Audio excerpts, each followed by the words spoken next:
This episode of the Nerd Corporation contains spoilers and explicit language. Listener discretion is advised. Welcome to the Nerd Corporation.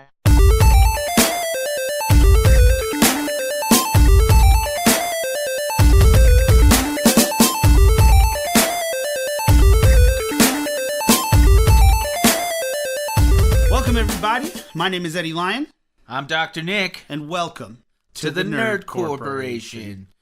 A little bit about our podcast before we get into it. We are the Nerd Corporation. Everything we discuss on this show will regard your fandoms, our fandoms, all of the fandoms. Everything that spans the Nerdverse. If it has a following, we're going to cover it. Manga to regular American comic books. From wrestling, all the way to Star Trek and Star Wars. We'll have a battle of the two if we have to. Let's get into a little bit of some nerd news real quick before we jump into our topic of the day. Topic of the day being the Man Without Fear. Man Without Fear! Brian Michael Bendis. We'll be discussing all of his contributions to the Marvel Universe and his departure, thus leading into the DC Universe, which is something I'm extremely excited for. You, Eddie Line? I am totally excited for it. Superman has been a very bland character as of the last millennia. And I figure with Brian Michael Bendis writing, it's going to be amazing. I feel like I have to agree with that one. For me, Superman, I've just never really gotten into the red, white, and blue American way characters. Like, I love Captain America, but I wouldn't take him over Iron Man. I like Superman, enough, but I damn sure wouldn't take him over the Green Lantern. But, maybe there's some of you out there that are like, fuck you, Dr. Nick. I think Superman could fuck up the world, and I would totally have to argue with you, which is, a whole other story. Topics of the day so far, we had the brand new Avengers Infinity War trailer drop last Friday. Oh my god! For those of you listening to this, we do record a week early, so yes, it was Friday the 16th that the final Avengers Infinity War trailer dropped, and holy shit. Eddie Lyon? I had my shitting pants on the whole time. It was great. How do you feel about Doctor Strange getting his face ripped apart by Ebony Maw? It blows my mind. Sorcerer Supreme tied up and weakened. Something that's actually a derivative of the comic book. Like, they actually pulled something similar to that in the Infinity Gauntlet storyline. But we'll get into that in episode 2, where we will discuss the Infinity War movie and everything else. But let's not get ahead of ourselves. Thor's getting a new weapon, Stormbreaker. Shall we get excited for this and everything that means? Of course, spoilers ahead. If you haven't seen Thor Ragnarok, motherfucker loses his hammer, which sucks. Yeah, you watch it and your soul breaks with it. She's like, oh, here's your favorite toy. I'm going to break it, like all big sisters do. Crunch. Me personally, I shot all of my brother's X-Men action figures with a BB gun, so I personally am hella, I guess. In this sense. I had sisters, so I just throw their Barbies and all that other stuff out the windows. Don't you touch my Barbies, Eddie Lyon. I will kill all of them. Let's discuss the elephant in the room regarding the Avengers Infinity War movie that's coming out. One of the Avengers is going to die. Captain America. I think if you have seen this trailer, you would agree that it's going to be Cap. Cap is biting the bullet. Chris Evans' contract's coming to an end. Luckily, they got him to give him an extension for the 4th Avengers film, so we know that he'll at least be in flashback form in the next Avengers movie as well. But, I mean, like I said before, with me not being a huge fan of Captain America as far as the character itself goes, more or less because to me it's just, like I said, there's only so much patriotism you can insert into a character. But at the same time, I don't want Captain America to die. I am not ready. No, I'm going to cry. And it's going to be an ugly cry. I'm going to be in the theater. No, Daddy, no. No, Cap. Why? Yeah. I'm getting verklempt talking about it right now. Right, getting a little choked up, right? No, now my Captain America. In other movie news, DC Entertainment has announced that they're going to adapt The New Gods into a movie. Personally, being their track record isn't the best, I'm not exactly excited for this. I don't know much about the New Gods to care. Well, I mean, if they're going to introduce Darkseid, which they've already talked about doing, then the New Gods are essential to this. So I feel, being as they haven't even given us even a clue that Darkseid exists, to announce a New Gods movie might be the way to introduce him as a character. I see. Sort of the way that they're talking about how they're going to introduce Black Adam in Suicide Squad 2 as opposed to the Shazam movie, which is whatever, I guess. Yeah, let's introduce Shazam's main villain in a movie that doesn't have Shazam in it. But hey, DC, you're awesome. You now have Brian Michael Bendis sitting at the table, so hopefully you figure your shit out. Speaking of Shazam, that costume, though. That's like the most comic book accurate costume since Deadpool came out. I agree. That interested me. Like, before I was just like, oh, yeah, Shazam, whatever. But yeah. Okay, Billy Batson, got you. Yeah, whatever. Cool. But watching those stills and those production leaked photos of him in the suit, I was just like, oh, okay. Yeah. It's one of the DC movies that I'm actually looking forward to. I hear Aquaman's going to be really good too. They're saying that it's going to be comparable to Wonder Woman, which I'm hoping for because I feel like that's going to be really hard to do with it being a primarily oceanic movie. I feel like everybody's going to look like they're holding their breath all of the time. That and Jason Momoa gets all the ladies. Yeah, he gets all of the ladies. Don't act like you're not swooning as we said the name Jason Momoa if you are indeed a lady. Oh God, Momoa. Another awesome thing that we want to talk about, I read IGN had posted today, first thing this morning, that the first 3 hours of God of War, coming out April 20th, is probably one of the most emotional storylines you'll experience. And that's great. I love when video games give you that much emotion. One of my favorite games is The Last of Us. Mm-hmm. I play that game often, and I replay it. I can't ever get past the very introduction of that game without crying. Every single time his daughter dies, I'm just like, no. You know it's coming, Why? too. So, you know it's coming, so you feel the build up. Yeah, you feel it in your chest, and your eyes start to well up and shit, and I'm just sitting there like, oh my God, it's going to happen. Don't let it happen now. Oh my God, it's going to happen. I'm just not going to move forward. I'm just going to stop the game right now. She's not going to die, and they're going to live happily ever after. All of a sudden, The Last of Us becomes Schrodinger's cat.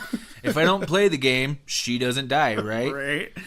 And I've always loved the God of War series. I have been a fan of God of War since its early releases, and I've only ever played one, and it was Chains of Olympus for the PSP, and I loved it. But I love the story of Kratos, even though I've never played the game. I have done my research, and I think Kratos is a great character. I'm very excited to see where they go with the Norwegian mythology and take him into this Scandinavian setting.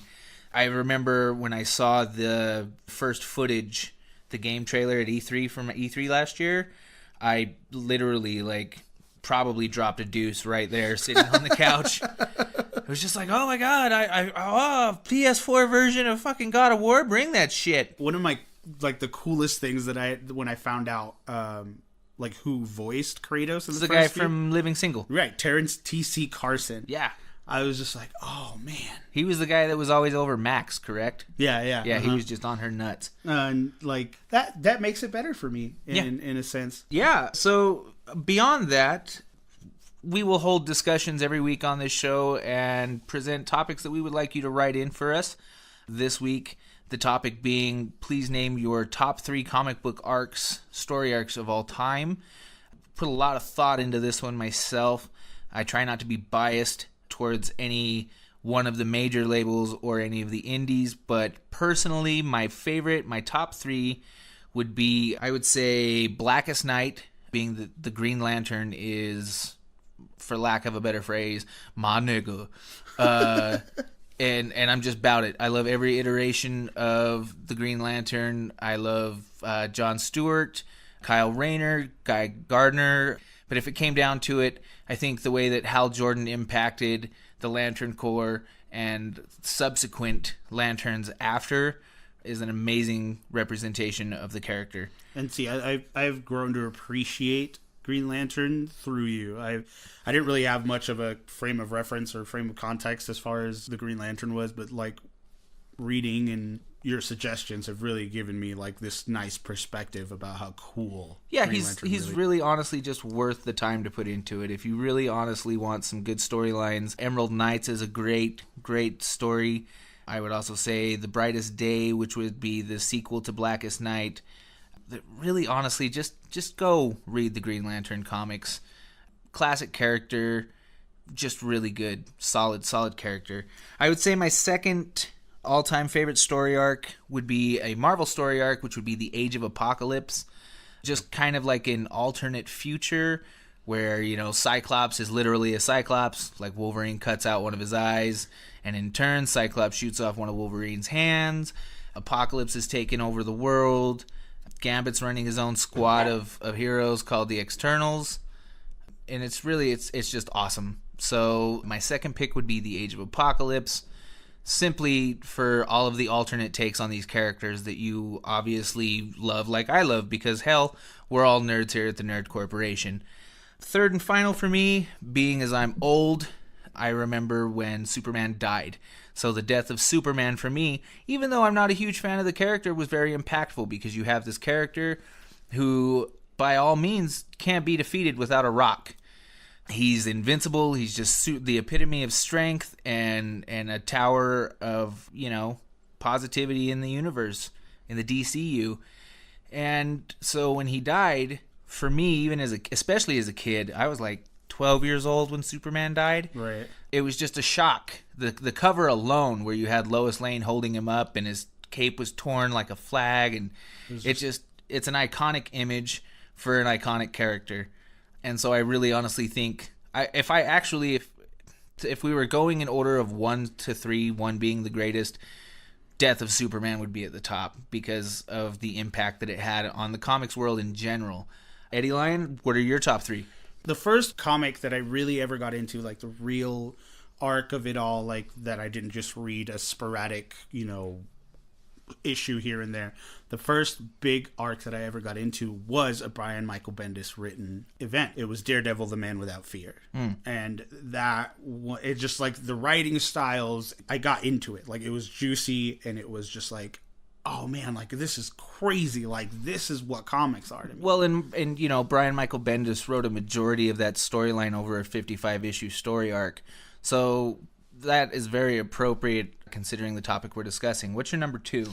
My number 2 would have to be The Killing Joke, Batman. Where we see... before we continue on with that, how did you feel about the animated movie of The Killing Joke? Garbage. Thank you.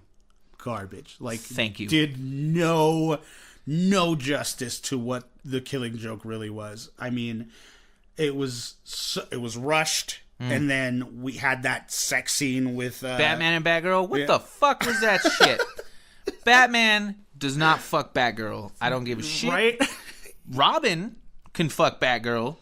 Batman can... because Batman and Jim Gordon are bros. And Batman would not do that to Jim Gordon. That's like ultimate bro code, right? Like, you don't sleep with your boy's daughter. No. Like, you don't... No. You ask permission to sleep with your boy's sister, but you damn sure don't sleep with your boy's daughter. That's like a creepy uncle thing. Fucking A, man. We all saw Once We're Warriors. Like, fuck that, dude. Yeah, dude. The Killing Joke, just seeing a somewhat of an origin for the Joker and Barbara Gordon being paralyzed. It's a very emotional storyline. It sets off for a lot of things, like, you know, Barbara Gordon becoming Oracle. You know what I mean? Just Alan Moore's writing style is just very raw, and I think it's expressed very well in this comic book. Absolutely. I personally was too young to experience The Killing Joke out the gate, but when I first read it, I remember just being in awe and not being able to put it down. I feel like the animated movie lacked the emotion at the end, even though they pretty well accurately portrayed the end of the book on film. It just didn't have the same power to me. Agreed. Yeah, I don't know. Like, and The Killing Joke was like one of the first Batman arcs that I read, and just remembering, like, comics can do this. Like, you can be this graphic and be this raw. Like, now I an avid reader, but I didn't start really reading comics until like my early 20s. I was getting into, The Killing Joke. I was getting into Civil War, which is my third pick. I was getting into Runaways. Like, that was just my little era of things. Well, and by the time that you were getting into it as well, the comics code wasn't as, I guess, held to as it was in the 80s, where finally around that time the walls were being broken down by very iconic writers like Alan Moore. So I think, honestly, The Killing Joke is a great representation of where comics have become. So let's discuss Civil War. Civil War. I remember when it was coming out, and it was just this giant event. And it was crazy because, like, you've seen them fight each other before, but to see all of them in one area, just the entire MCU crumbling upon itself, was so fascinating and emotional. Yeah, it was. It really comes down to the actual, like, real life Civil War of the American fucking old and whatever the hell, where you had brother against brother, and to throw that into the Marvel context, you've got Iron Man and Captain America at each other's throats, and that's unheard of, or was unheard of, to the extent that it had gone to. I remember as well when Civil War came out, I had a cousin who had a subscription, and he got a double subscription. And so every time he would get an issue, I would get an issue because he just had an extra. And so every month, I'm like, hey, man, did you get that yet? Because I got to know. I need to know what's up. What the haps is and on then that. Another thing is, like, the whole political aspect of it. Of course. I hadn't personally seen that in comics before. And I don't know if it was there before, but I personally hadn't. And just to see how they balanced all the political aspects of it was graceful, I think. I personally feel like comics have always kind of reflected where society is at. If you listen to how Stan Lee talks about the X-Men for him were a representation of segregation and just people in general being made to feel less than what they are. Absolutely. So I feel Civil War being a very accurate representation of where the country was at the time. That also being said, we'll be discussing the Ultimate Spider-Man run that came out in 2012, 2013, where Brian Michael Bendis wrote in Miles Morales, our first African-American Spider-Man. And if you read those issues, towards the middle arc of the story, they start showing that America is literally divided and the government's trying to get a hold of everything and bring everything back together. There's states that have gone rogue. Texas has become its own nation. And I honestly feel like that's kind of where we're at currently as a country. And so as I'm reading Ultimate Spider-Man, I'm realizing how real it is. So I feel like Civil War was a great representation of that as well. Great story arc. You have Peter Parker revealing himself as Spider-Man to the public, which was, for me, I thought was bullshit right out the gate. I'm like, why? Yeah, I don't know why that was a thing either. I guess to kind of quell public outrage over superheroes, you got to let them know that, with the Superhero Registration Act and everything. But still, why did you have to publicly oust yourself, Peter Parker? It's true. But yeah, those are my three. Those were my three: Man Without Fear, The Killing Joke, and Civil War. Any honorable mentions? Wolverine Origins. Yeah, I think that's another good one. I think just if learning James Howlett's name and alone, where he actually started out being the Civil War and era and everything, discussing this already. I think for me, if I had to pick an honorable mention, I would say The Court of Owls. Ooh, yeah, that's a good one. I think it's a great in-depth look into, and I'm talking Court of Owls, the comic book, not the movie, the animated DC movie, which is also a really good movie. If you haven't seen it, I recommend it. Go get it. Court of Owls, awesome. And I think that leads into Batman versus Robin, another good movie. I think DC kills it with their animated game. DC kills it in the animated game and the TV game. Their movie game is weak AF, but their TV and animated movie game strong. Isn't it funny how that works? Like Marvel's TV and animated game is weak. but their movie game is strong, and DC is the exact opposite of that. And for me, it sucks because I want DC to be on top of the movie game. We discussed this, you're more of a Marvel cat. I try and be unbiased when it comes to the major two, but at the same time, I probably lean a little more towards DC. I just feel like there are higher stakes sometimes in their storylines, and that's really what grasps me. So I'm down. Let's get into the topic of the day, The Man Without Fear, Brian Michael Bendis. All right, so real quick rundown on the history of Brian Michael Bendis. He was born in Cleveland in 1967. At 13, he decided that he wanted to start writing his own comics, including a Punisher versus Captain America comic that he had revised several times, which is something that I personally would like to read. I feel like Punisher and Cap are complete opposite ends of the spectrum. Truly. With Captain America being the good old boy American way, and the Punisher just being the anti-hero, yeah, and willing to take the extra steps to get the job done. Just the give no fucks kind of guy. Yeah. Oh, man. I think that would be a great one. At 19, he submitted a creative writing assignment for which he received top marks, an A+. It was actually a novelization of Chris Claremont's X-Men and the Starjammers. Which is another thing I would like to read. Like, I'm like, God, why can't I go and read this shit? I think it would be great because I'm personally not a huge fan of the Starjammers. I feel like they're personally a precursor to the Guardians of the Galaxy. Yeah. But at the same time, it's nice to know that Cyclops's and Havoc's dad is a space pirate, because who doesn't want to be a space pirate? Personally, I'm a space cowboy, which is not the same, but hey, whatever. And then, let's see, he started with Caliber Comics in the early 90s, around 92, 93. In 96, he moved to Image, which is Todd McFarlane's label, and we all know McFarlane from Spawn fame, Spawn being the greatest anti-hero, in my opinion, that was ever created. And, I mean, another shout out to McFarlane is one of those gritty writers that came out of the 80s and took writing to a whole new level with the work that he did on Spider-Man, also being a topic of this, day. So beyond that, 2000, he wrote an autobiographical story for Oni Comics called Fortune and Glory. Around the same time, through the recommendation of Joe Quesada, picked up by Marvel for the Marvel Knights imprint, which he was a huge fan of. And I feel like that was kind of his precursor and lead-in to Daredevil and stories of that nature. Speaking of Quesada, like, have y'all seen, I don't know if I've shown you a couple of the new Marvel Netflix series posters that he drew. Yeah.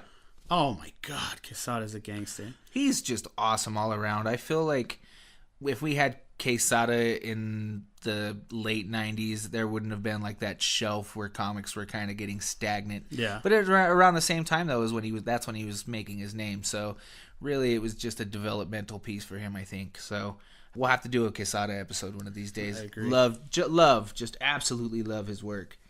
So around that time, 2001 is when he took over Daredevil, which is where we get to your favorite storyline. Yes. What was it that you liked most about The Man Without Fear?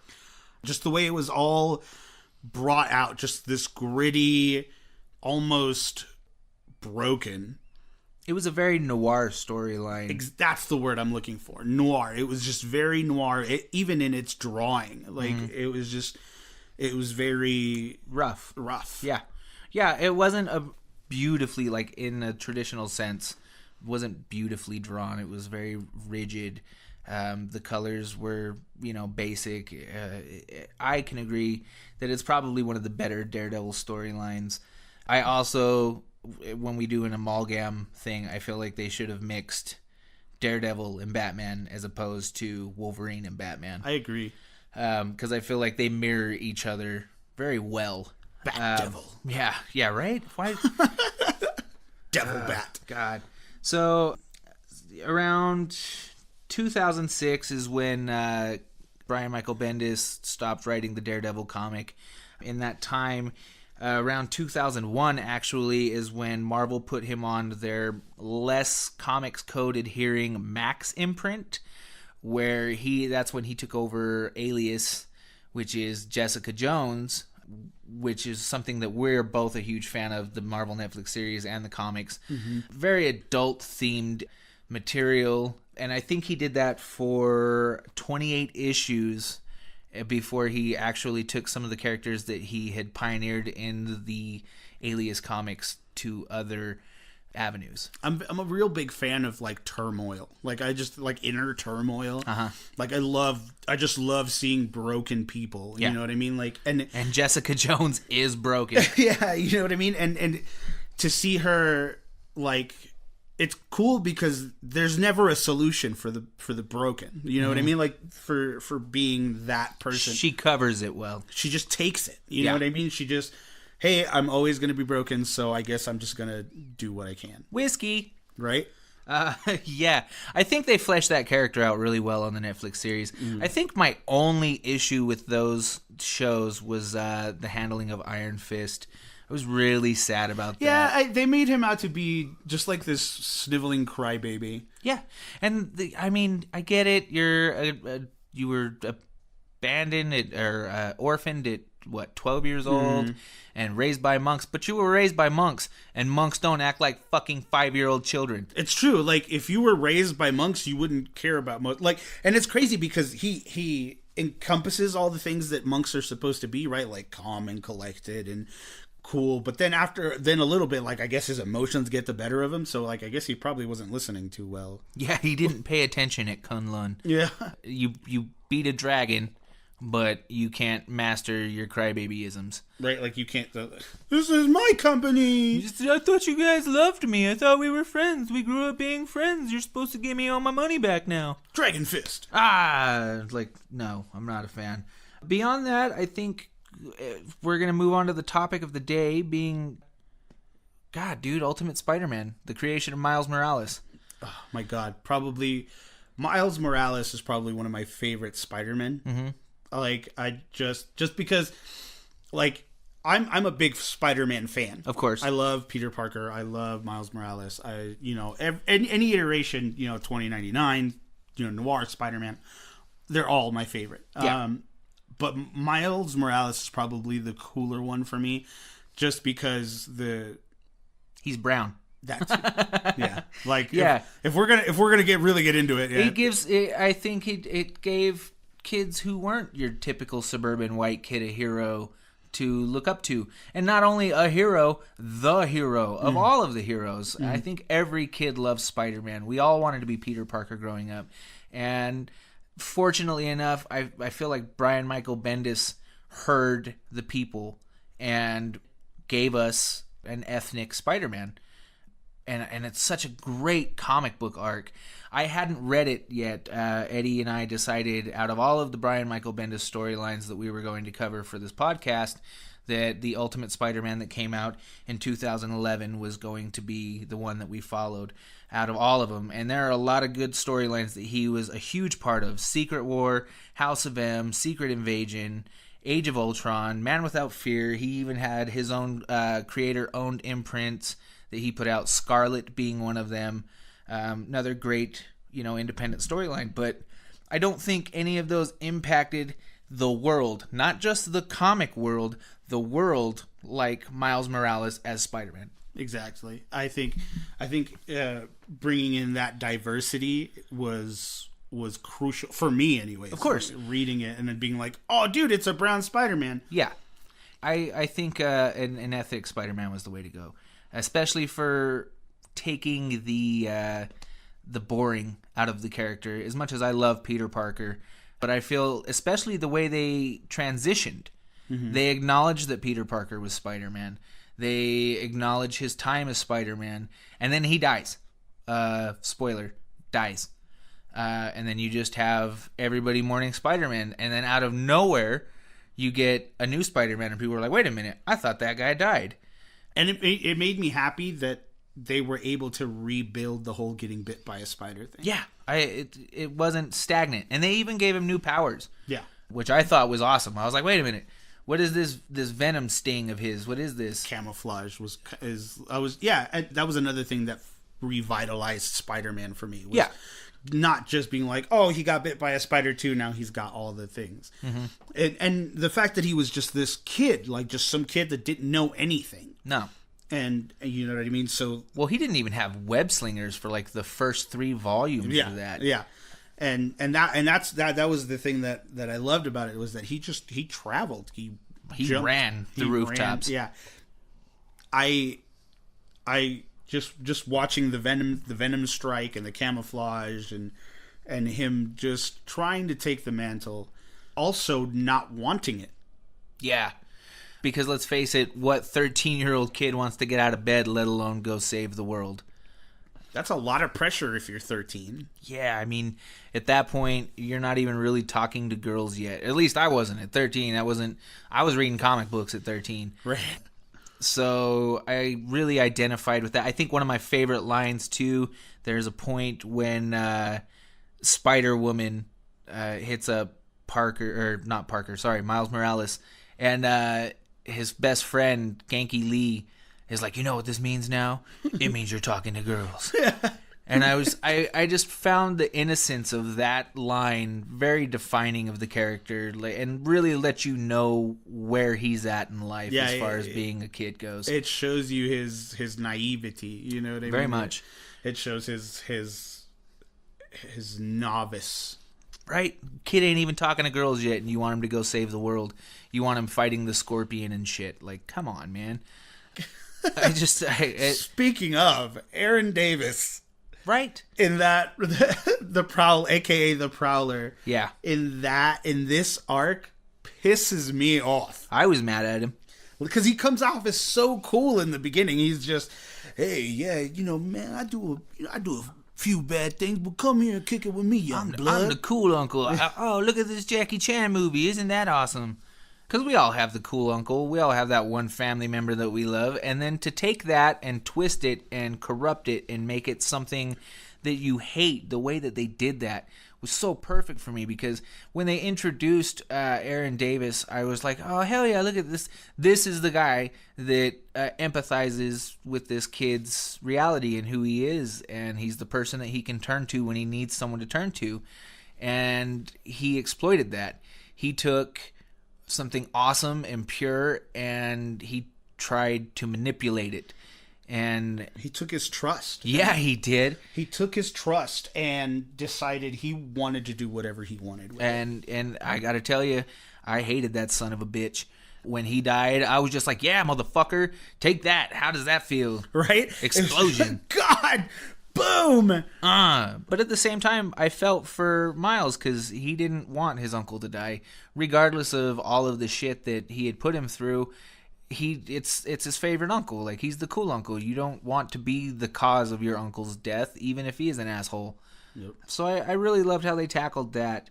Personally, I just think the entire story, front to back, we read, I believe, 5 volumes. Mm-hmm. And by the end of it, I was very much invested in this character. And for those that don't know, there is a Spider-Man movie coming out that Sony's putting out, an animated version of the Spider-Verse, and it will star Miles Morales by the end of the year. This movie will be out. Which I'm so excited for. I am very, very excited, especially because, you know, Miles will meet Peter Parker. And I think I need that in my life. Isn't Donald Glover voicing Miles Morales? I haven't. Do the research. Pull it up right now, Eddie Line. Get on the internets. Do things. Big shout out to the internet. Yeah. Hey, I'm glad they have that on computers now. I was tired of the analog internet, i.e. encyclopedias. So I feel like, you know, let's talk about the loss that... Because loss, I think, is what defined Peter Parker as a character. It was the murder of Uncle Ben that drove him to continue on constantly as Spider-Man. And we got the exact opposite from Miles Morales. When his mom dies, he hangs up the tights, and you don't see Spider-Man for a fucking year. All the while, the world is still turning, villains are still villaining, and the whole time, Miles Morales is just like, yeah, I could probably do something, but I'm not going to. So it isn't Donald Glover. It is Shameik Moore of the Get Down fame, The Incredible Crew. Dope. He stars in the Netflix movie Dope, which is a good movie. Now, if you could fan cast Miles Morales for a live action movie, who would you go with? Donald Glover. Really? Like now? No, not now. I guess. I don't know. Every time I've thought about Miles Morales, I've thought of Donald Glover. You're gonna hate my answer. What is your answer? Jaden Smith. Get the fuck out of here. I swear to God. Get the fuck I swear to God, bro. I feel that kilt wearing son of a bitch could pull it off. You know what makes me angrier about your answer? What? Is the fact that I actually agree with you. Thank you. I'm just saying he looks the part. He could be a half black, half Puerto Rican fucking superhero. It's true. And he's tiny enough in build that he could wear the suit and you wouldn't think, oh, he's a big buff guy. Like, no, he's just a spindly little kid with the proportionate strake of a fucking spider. And then Donald Glover could reprise his role as Aaron Davis. As Aaron Davis, absolutely. I just want to bring that up, too. After reading this, and I thought of Aaron Davis in Spider-Man Homecoming, like, I hated Aaron Davis because I love Donald Glover. So to like read this arc and then think back to Donald Glover and him talking about his nephew around Peter Parker's age and so on and so forth, I got like really stoked. But now I'm like, no, I don't need you to be that guy, Donald Glover. You just go be Lando and let me love Lando. And so, yeah, absolutely, that's how much that character impacted me, which is something that I think you look for in a comic book storyline. Absolutely. You look for emotional investment, because I feel like as a nerd, my fandoms and the things that I look for are a trigger of my need for escapism. Right. Because let's face it, we all want a little more excitement in our lives, and you need to get beyond your day-to-day humdrum routine, and it's immersion. It's full immersion into a universe, a world, even just a glimpse into somebody's life. Of course. That pulls me. I'm the same way as well. I'm very much an escapist in my brain. So I daydream and I constantly think of scenarios that never exist. And absolutely, I feel and that's where I loved this story, because I very much wanted to read the next chapter. After every time I'd finish a piece, I wanted to move on to the next piece. It was very, very driving, and I couldn't put it down. And I think that's something that is a very good indication of a great storyline, when you just can't put the fucker down. Speaking of emotional investment, the symbiote. Right?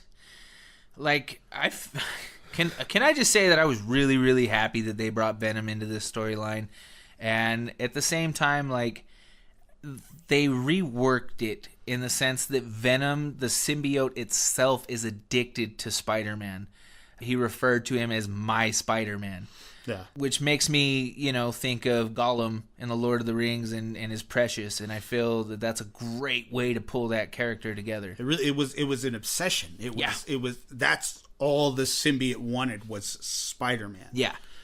And the way they drew him, God, he was just monstrous. Yeah, he was menacing, and he was everywhere. It was like the symbiote just it was what I didn't know I envisioned for a symbiote, if that makes any sense. It made Sam Raimi's Venom look like a bitch. Like a real big bitch. Like a real big bitch.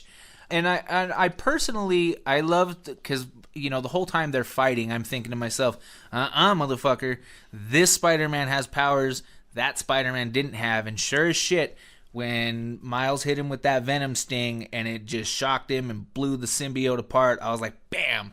There it was, right there. Yep. But did you notice, and I noticed this too, a classic trait of the Venom symbiote is that it doesn't trigger Spider-Man's spider sense. And that carried over to Miles. Miles, although he had never been bonded to the symbiote, his spider sense didn't pick up the symbiote. I didn't realize that. Yeah. Mm-hmm.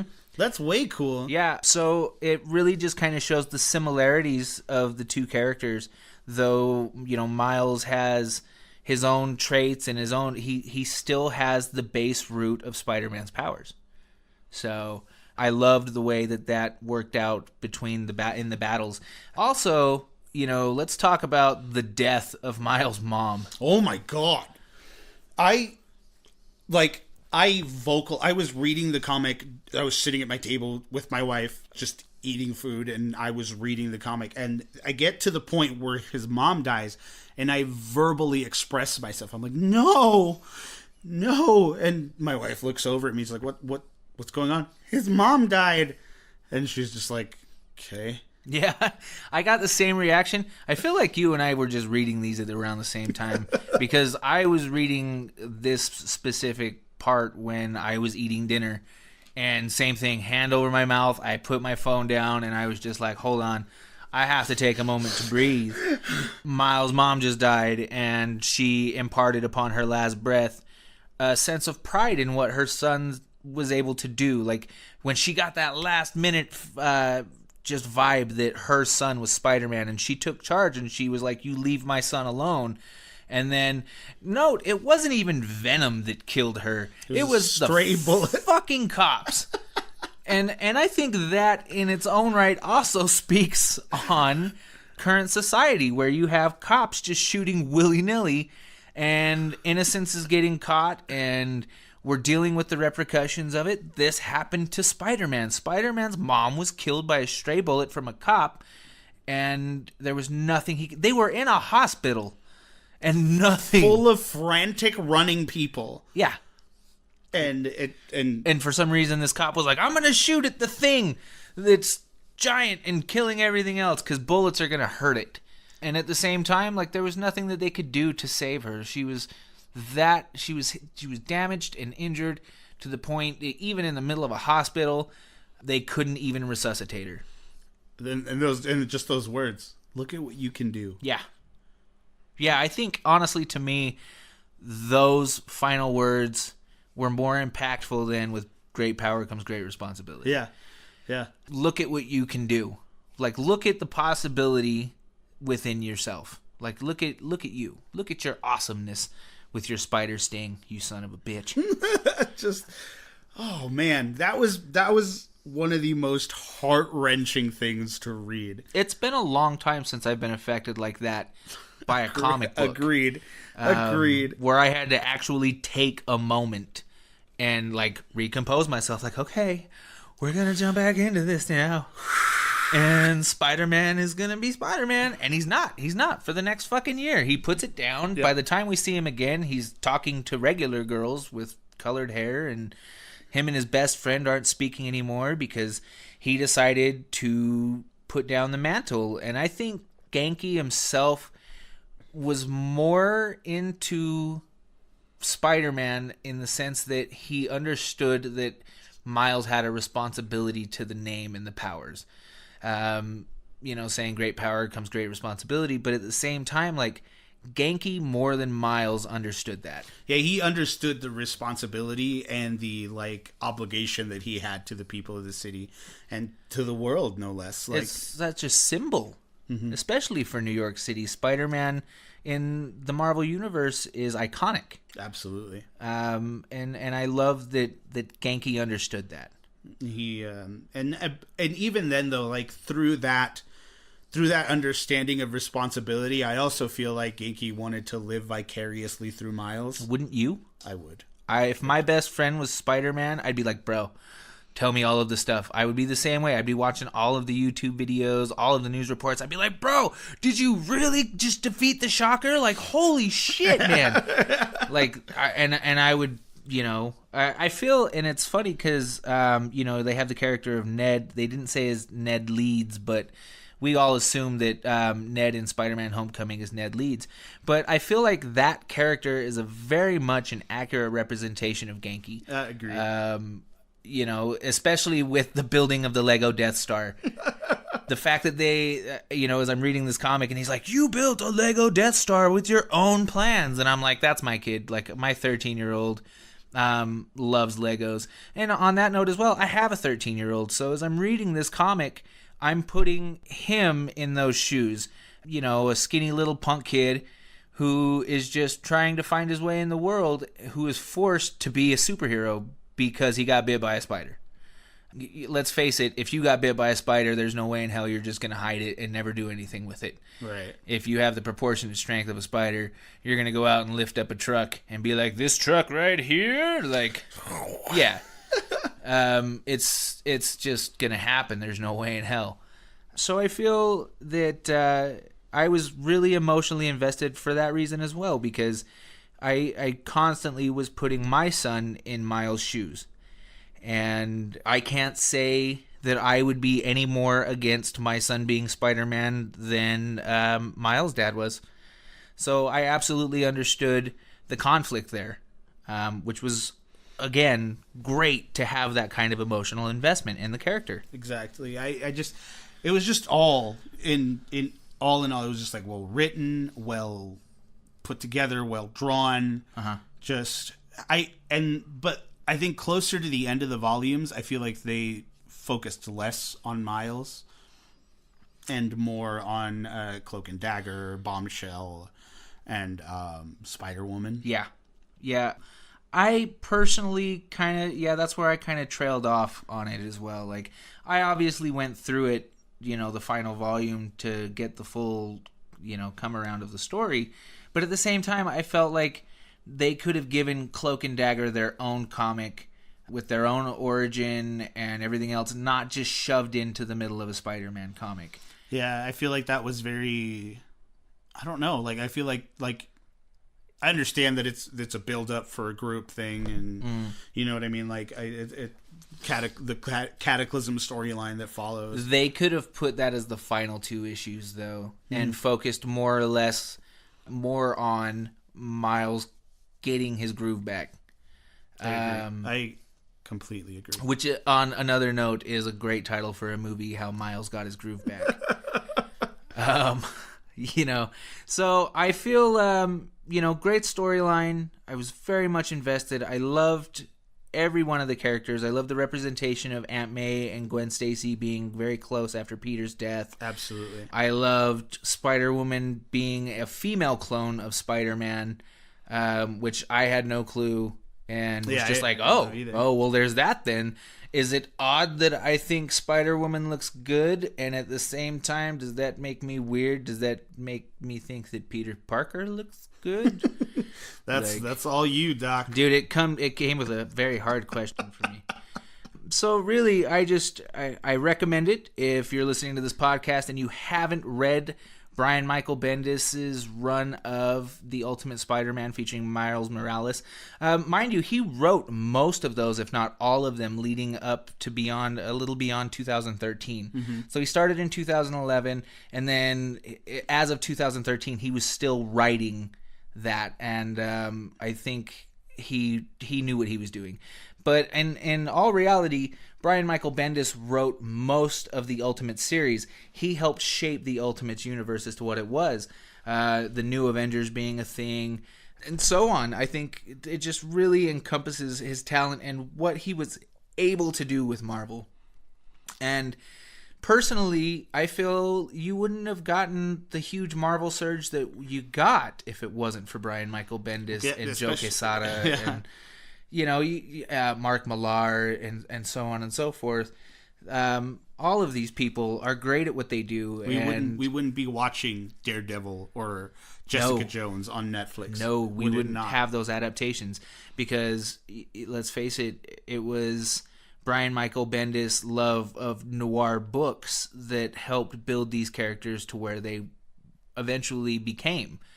Because you didn't know about Jessica Jones or Alias before Netflix. Maybe some of you did, but a lot of you didn't. And I love that because that show was very good, it made a lot of people want to go back and read the comics. Mm-hmm, mm-hmm. And that's what I love about these Netflix adaptations and just the movie adaptations in general. Mm-hmm. I love that Marvel went this way and wasn't like, let's just introduce all the people from the cartoons and stuff. Like, let's do what everyone's familiar with. No, they went inside the Marvel universe and pulled out all of these people that people probably they brought you to a street level. Mm-hmm. Because let's face it, the Netflix series are about the street level heroes.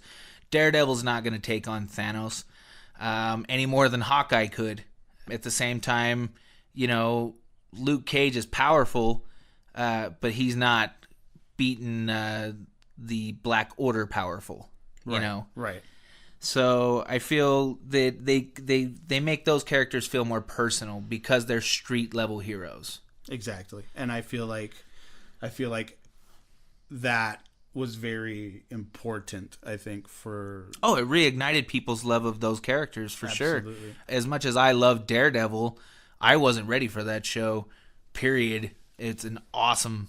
I'm so unbelievably excited for season 3. Absolutely, me too. But in general, yeah, I think Marvel did the right thing with their Netflix series, and making them darker and grittier and more noir is definitely attributed to Brian Michael Bendis. Awesome writer, great, creator of characters. Because not only did he give us Miles Morales, he also gave us Rai Williams, who took over as Iron Man, aka Ironheart, in future iterations of that character. So, he gave us a female African-American Iron Man. Yeah. So it doesn't get more diverse than that. Right. I think that was just really a great time for Marvel, too, because you had Kamala Khan come out as Miss Marvel, and let's face it, did you ever think there was going to be a mainstream Muslim character put at the forefront, especially as a beloved character as Miss Marvel is, or Captain Marvel? Especially in the political environment that we're in. Oh, absolutely. I think it was needed. And I think diversity in comic characters is needed, which is probably, as in discussing Brian Michael Bendis' reasons for leaving Marvel, apparently that was a huge reason. David Gabriel, the VP of sales at Marvel, and Brian Michael Bendis apparently got into an argument over diversity in characters not being a selling point. But personally, I invested more in these characters because of the diversity. I agree. I think the diversity was really a big attractor. Like, yeah. it just pulled me into it, and I feel like that's a loss on Marvel's part. Yeah, I feel like had they looked at the bigger picture and realized that a drop in sales could have also been to the lead up of digital formats. Old guys like us are always going to buy a comic book because we like the feel of the paper, we like the way a fresh comic book smells. I like being able to look at frame by frame what's going on and go back and it's just the turn of a page.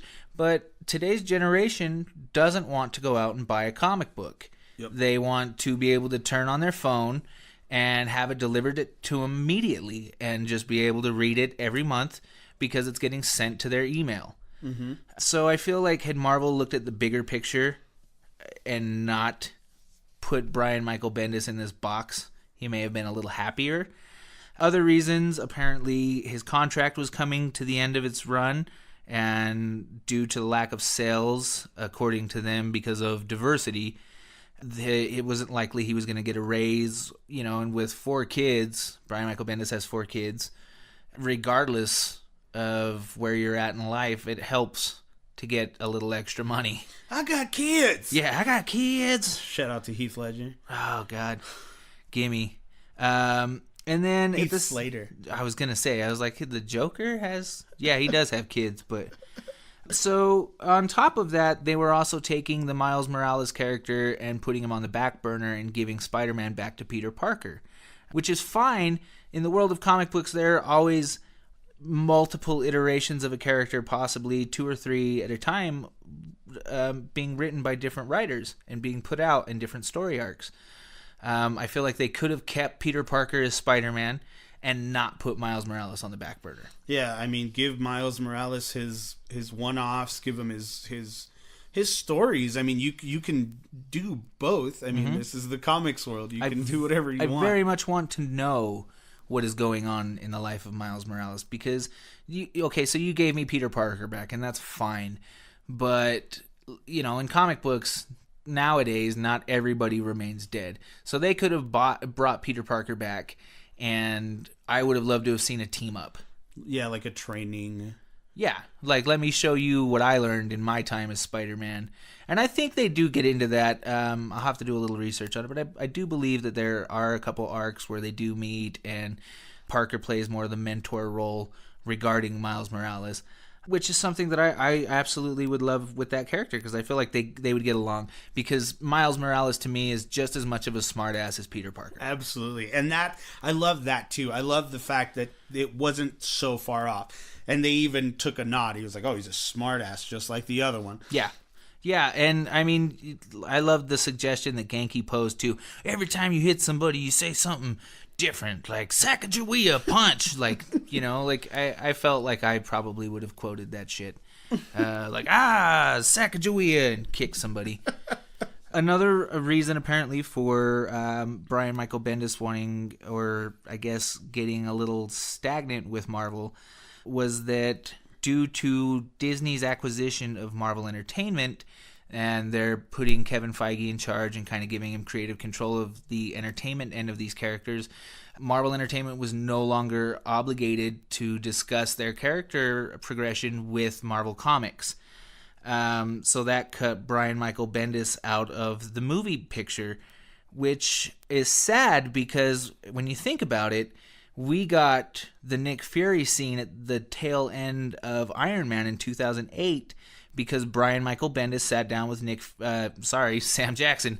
Him and Nick Fury sat down because Sam Jackson is Nick Fury now. And that was so cool. Well, the first time I saw Sam Jackson as Nick Fury, I was like, yeah, that's exactly what I wanted. Mm-hmm. I was like, they can't make anybody else but Sam Jackson Nick Fury. What if it was David Hasselhoff again that turned around? I would have hated it. All slow-mo, man titties bouncing.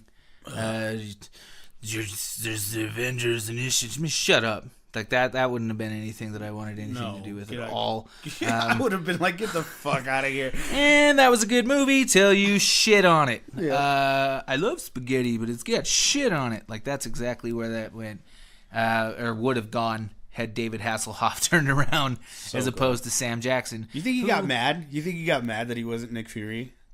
I feel like David Hasselhoff doesn't give a shit about enough of anything to get mad about not being Nick Fury. Like, let's look at the song that he did at the end of Guardians of the Galaxy 2.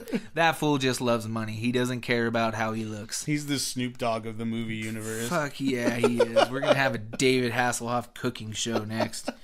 Him and Kit. Oh. Yeah, I actually would watch that. I'm not fronting. I would watch a Knight Rider cooking show. Add the eggs, Michael. Yeah. You've added too much salt, Michael. Awesome, the fact that Brian Michael Bendis was able to make that scene so emotional.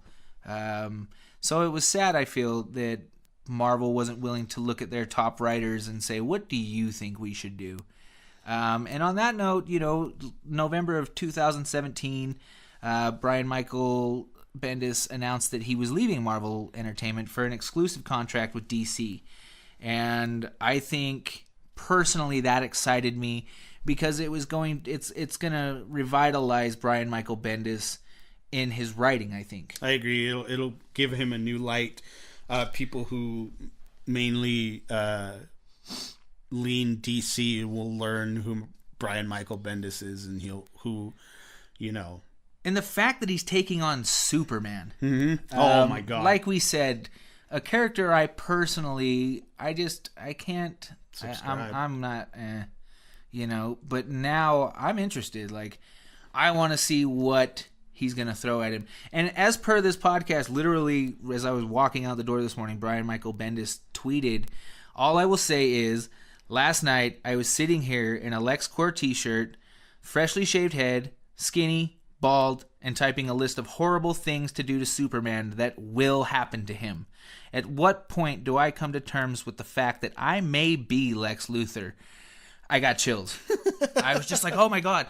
Because if you know Brian Michael Bendis, you know that he takes very much pride in the characters he works with. And I read that he takes somebody that he knows and then he applies that character to them. So the fact that Brian Michael Bendis thinks he's Lex Luthor, fuck it, sign me up. Yeah, it's over. Lex Luthor is my new favorite hero. Yeah. And I'm very excited to see how much he torments the Man of Steel. I don't think that it's going to impact DC in a negative way at all. No, not at all. Not even a little. I think, and I think it also speaks leaps and bounds about Brian Michael Bendis. DC gave him pick and choose as to what character he wanted to take on. And that dude was like Superman. You would think Batman would be my first go-to for him. Agreed. I feel like that would be, like, if I'm Brian Michael Bendis and they're like, take on any character you want, I'm going to go lean towards Batman. But the fact that he went with Superman was, like, right out of left field. I was not ready for that at all. And then on top of that, apparently DC offered him a seat at the multimedia table with their head of, multimedia entertainment, Jeff Johns, who is another amazing writer. We'll discuss when it comes to the Blackest Night episode that we'll eventually do in the future. So I think ultimately, with the interest in the characters that DC has, and also what they offered him, because they probably gave him one hell of a contract. Oh, I would imagine. Like, why wouldn't you? If you're DC, you're failing at movies. The only thing that's good about you is TV and, the current Batman Metal comics. If you're not reading those, I recommend. You're gonna need some fresh faces, and Brian Michael Bendis is the route you're gonna want to go, especially when taking on the Man of Steel. Absolutely. And I can't wait after he does Superman, if he does do a Batman one. What storylines are we going to get out of this? There's the possibilities, Eddie Lyon, are endless as to where we can go with this. I think it was a great pick. I gave Eddie Lyon the first episode and what he wanted to do, and he chose Brian Michael Bendis, and I personally think it was a great choice. I was very interested in his career. I mean, he's a four-time Wizard Award winner, 5-time Eisner Award winner.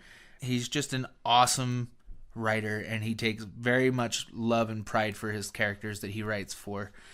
I was very happy with it. Great choice. Thank you, Eddie Lyon. Yeah, no problem. And thank you, Brian Michael Bendis. Oh, my God. For being as awesome as you are. For caring about the characters like you do. It's very obvious. I was very into it. Mm-hmm. I think we're probably rounding up. We're trying to keep these episodes not too long so that you're not going about your day going, shut up. End it already. Yeah, so I think we've covered fairly well the career and characters of Brian Michael Bendis. If there's anybody else that you would like to hear us talk about in the future, please feel free to hit us up on social media. You can find us on Facebook at The Nerd Corporation, Twitter and Instagram at Nerdcorp Podcast. As well, you can email us at nerdcorppodcast@gmail.com, and we will be happy to discuss anything as far as your fandoms go. Any ideas you have for future episodes, please feel free to hit us up. We're very open for this, and we're very excited to discuss all of the things that we all love with you. If you like what we do and you would like to support us more, we have started a Patreon. If you'd like to donate to us, go to patreon.com/nerdcorp podcast. If you subscribe with us, you get special things like video shout-outs, secret episodes that we'll be posting and doing. And as we grow as a podcast as well, the rewards will grow. Merchandise, giveaways, contests, so on and so forth. So like we said, if you feel like you want to help us and advance our podcast and also our fandoms, feel free to go to the Patreon, feel free to go to the Twitter accounts, to all social media, and just let us know what we can do to make this podcast better for you, the nerds of the world. So for the Nerd Corporation, my name is Eddie Lyon. I am Dr. Nick. Thank you so much for joining us.